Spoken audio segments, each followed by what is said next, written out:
Having a baby was life-altering for me. As the youngest child in my family, I was used to being taken care of all my life. But when I had my son, I knew everything would change. However, I couldn't have anticipated just how rocky the start of my motherhood journey would be. Hi, I'm Gwen, and at the age of 26, I had my first child. My son Heath was everything to me and my husband Hugh. From the moment I heard him cry in the hospital, I knew I was going to dedicate my entire life to him. After all, that's what parents do, right? Well, it doesn't go that way for every parent. This is where Hugh's mom, Trish, comes in. Trish, who had recently gotten divorced for the second time, came to stay with us. She wasn't in the best mental shape and had nowhere else to go. She had Hugh when she was very young, and the divorce had left him with a lot of emotional baggage. When I married Hugh, I learned that Trish had just had another child, which was surprising given her age. She and her ex-husband thought they could save their marriage by having a child, but it fell apart anyway, and she lost custody. When we brought Heath home from the hospital, Trish was over the moon. She would hang around his cradle for hours, just staring at him in awe.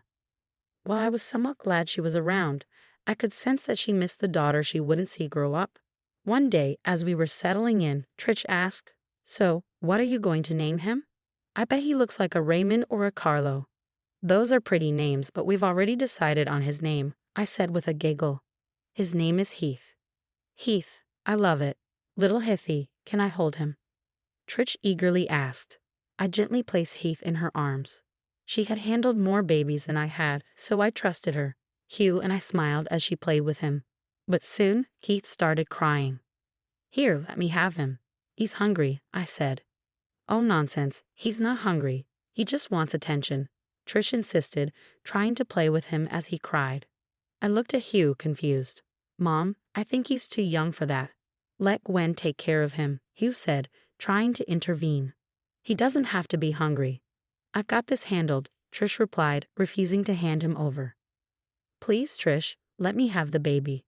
"Hugh will get you some water," I said, trying to remain calm. "He's not hungry. His tummy is full. I can hear it," she said, shaking Heath gently. At that point, I lost my nerve. Heath started crying even louder, and I managed to snatch him away from her. Trish reacted oddly, trying to hold on to him, but I held firm. She made faces but kept to herself afterward. This was just the beginning of her odd behavior. She would always try to play with Heath, even when he was sleeping, which was incredibly frustrating. It would take me hours to get him to sleep, and she would wake him up the moment I looked away. She took no responsibility and ignored his crying, insisting that all babies ever wanted was attention. Food and sleep, according to her, came second. "Sometimes it's 2 hours before they get hungry," she argued. "Trish, Heath is only a few weeks old. He needs to be fed and sleep regularly," I tried to explain. "Oh, you new mothers think you know everything. No wonder kids these days are so spoiled," she retorted. Her silly arguments and refusal to attend to Heath properly made me feel like she was using him as a plaything, only keeping him around when he was fun. I decided to talk to Hugh about this, but he wasn't happy with the way I was talking about his mom. He wasn't around much when she played with Heath since he was usually at work while I was on unpaid maternity leave. "I wish I could have had paid leave, but my employers weren't very kind," I lamented. "I've already used up my 12 weeks of paid leave, and now I'm exceeding them.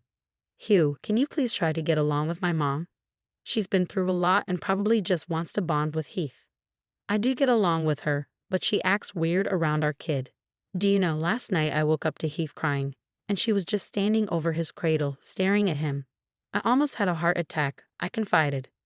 "She said she wanted to play with him but knew I wouldn't be okay with it, so she was just standing there looking. It was scary," I added. The situation was becoming increasingly difficult, and I knew something had to change for the sake of my son's well-being. "I know she can be a bit strange, but that doesn't mean she's going to hurt Heath. Just be a little nice and persuasive, and she'll melt away. She's easy like that, soft-hearted like you." "I really don't know about this," I said, my anxiety mounting. Heath was too young for a nanny, and taking him to work wasn't an option. I was a barista at a local cafe and couldn't afford to be away for long. Just having Hugh's income was barely enough to make ends meet. The future worried me. Originally, I liked the idea of leaving Heath with Trish while I was away, but now I realize how bad of an idea that could be. One day, while trying to get Heath to sleep, I heard loud noises from my room.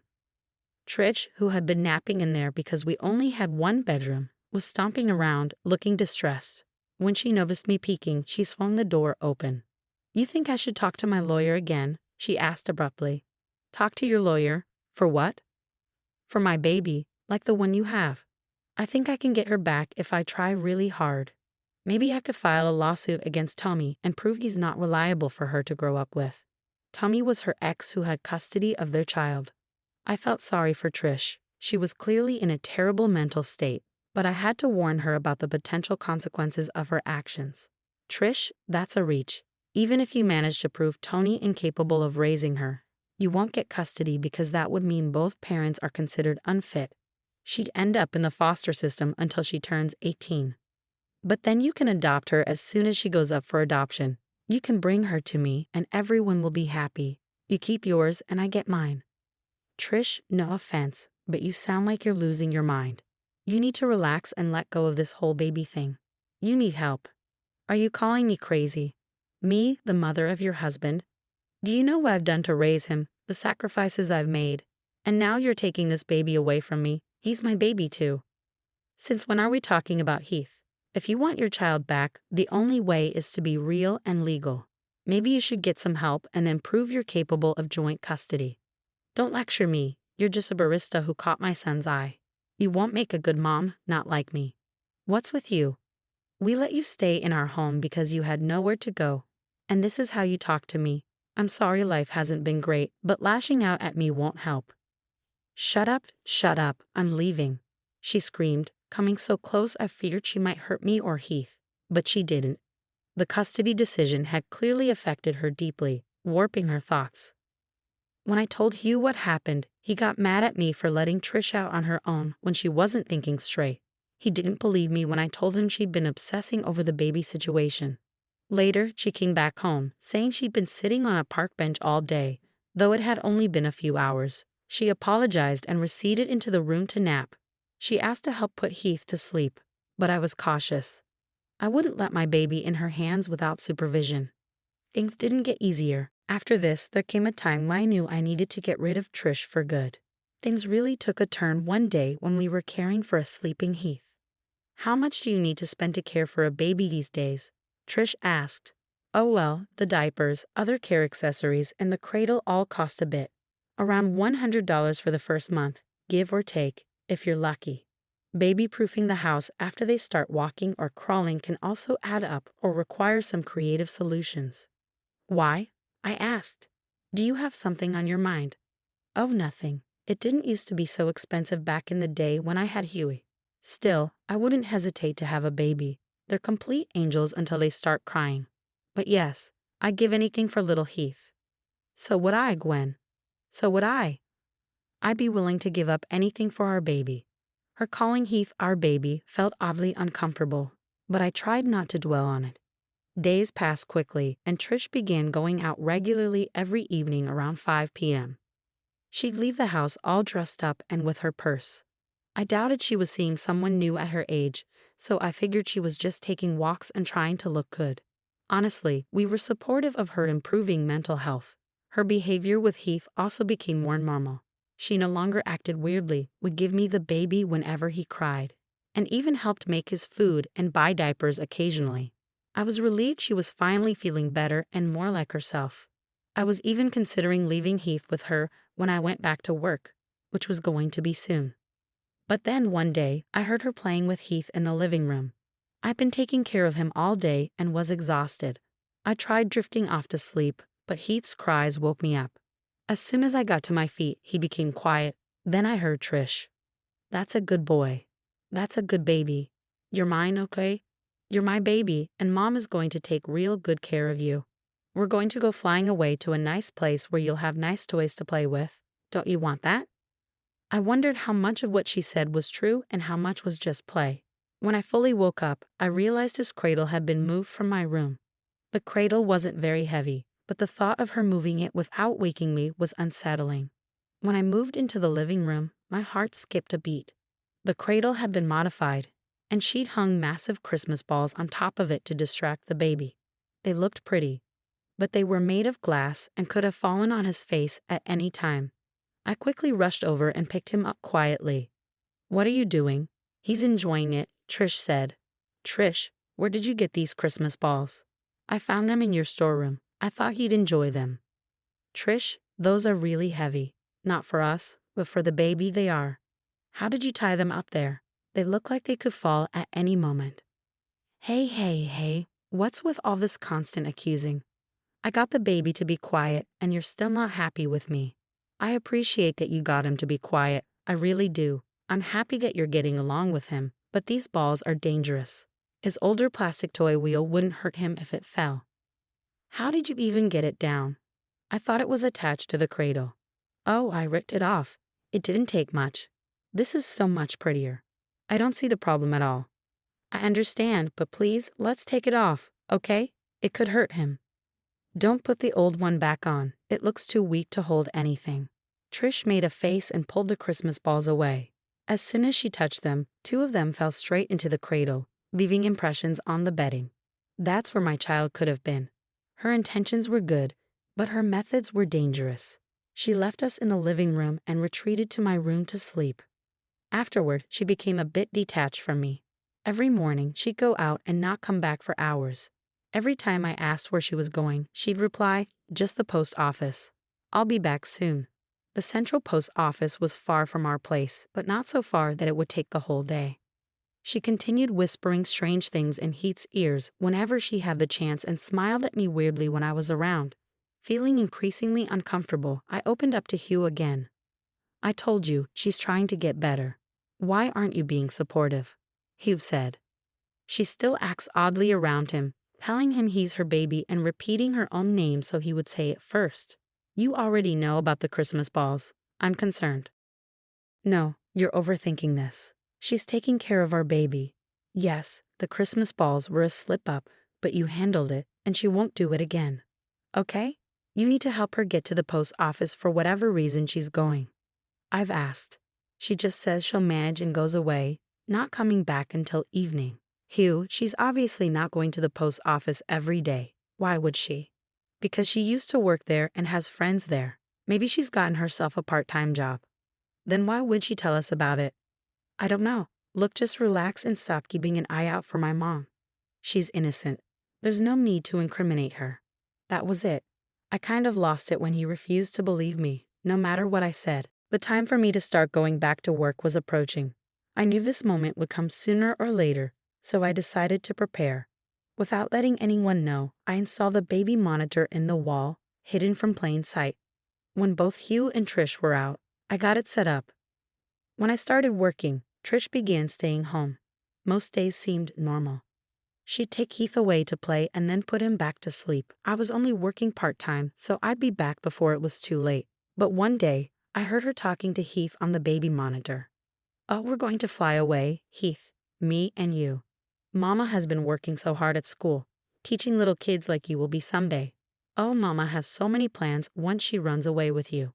I heard Heath giggle and coo as she picked him up and spun around the room. "My baby, oh little baby. Do you like spinning? Do you like it? Of course you do. We're going to go far away from your little cradle. I'll get you a new one with big shiny balls on it, and you'll have a pretty mom, unlike your mom. We'll make Daddy run away too. Yes, we will. Yes, we will." What was going on here? She continued spinning around the room for a while.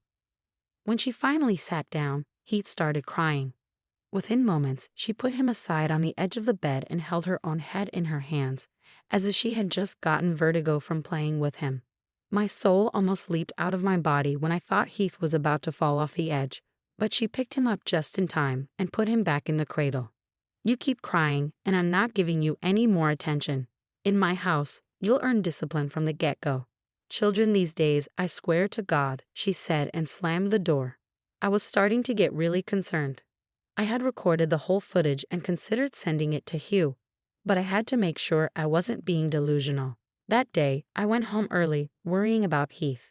Trish opened the door for me, looking all worn out and tired. She yawned and without saying a word, went back to sleep in her bed in the living room. I rushed into my room and quickly fed Heath. He cried for a bit but then fell asleep again. He wasn't quite taking to the bottle yet. Once things were quiet, I locked the room from the inside and began searching. Trish always kept a big red purse with her whenever she went out. I had to find it. After rifling through my room for almost an hour, I found nothing. Where could she possibly keep it? Curious, I went outside and saw it hanging from the coat rack. I grabbed it, making as little noise as possible, and lo and behold, she had been speaking the truth. She had a teacher's ID card for a school and a plane ticket in there. The ticket was scheduled for the day after tomorrow. I was blown away. This woman had been conspiring to run away with my child. I kept both items to myself and sent the video to Hugh, asking him to come home as soon as possible. This can't be real. Oh, for God's sake. Still think I'm overreacting? I asked. Hugh held the ticket and the ID card in his hand after watching the footage. He was completely speechless, but now everything had become clear. Trish had worked for months to save up enough money to make these arrangements. She clearly needed a lot of help. Hugh didn't have a word to say in his defense, but he said, "We'll need to call my father." Jonah picked up the call quickly. When Hugh filled him in, the conversation was quite saddening. But one thing was for certain. We had to get rid of Trish. She did not belong in our house. You think you should leave her in a retirement home? Jonah suggested. That's what I do. I don't know. I think she needs to be put in psychiatric care first, Hugh replied. So the bottom line is you want her out of the house for good? Yes, please. Okay, well, I'll come over to talk to her in person. Let's get started. Jonah had been around when Heath was born. He and Trish would butt heads over the smallest things, so it was a bit uncomfortable, but he showed up anyway. Hugh and Jonah talked to Trish, and there was a lot of crying and yelling. He's my baby. No, he's my son, Trish. You need to get out of here before we have to forcefully remove you. Oh, I'll see how you remove me. I had lost my patience by then. Trish had done so much to anger me that I wanted her out of our lives for good. You will never set foot in this house again. Just go away. Keep your hands off my son. Enough. The two of you. Mom, please don't make this complicated. Come with us, Hugh pleaded. The fighting continued for a while. Finally, we decided to place her in a retirement home for good. The people at the nursing home said they'd give her some psychological help as well. I didn't care anymore. I tore up the plane tickets in front of her and called the school she worked at to let them know not to have her close to any kids ever again. I may have overdone some things in my anger,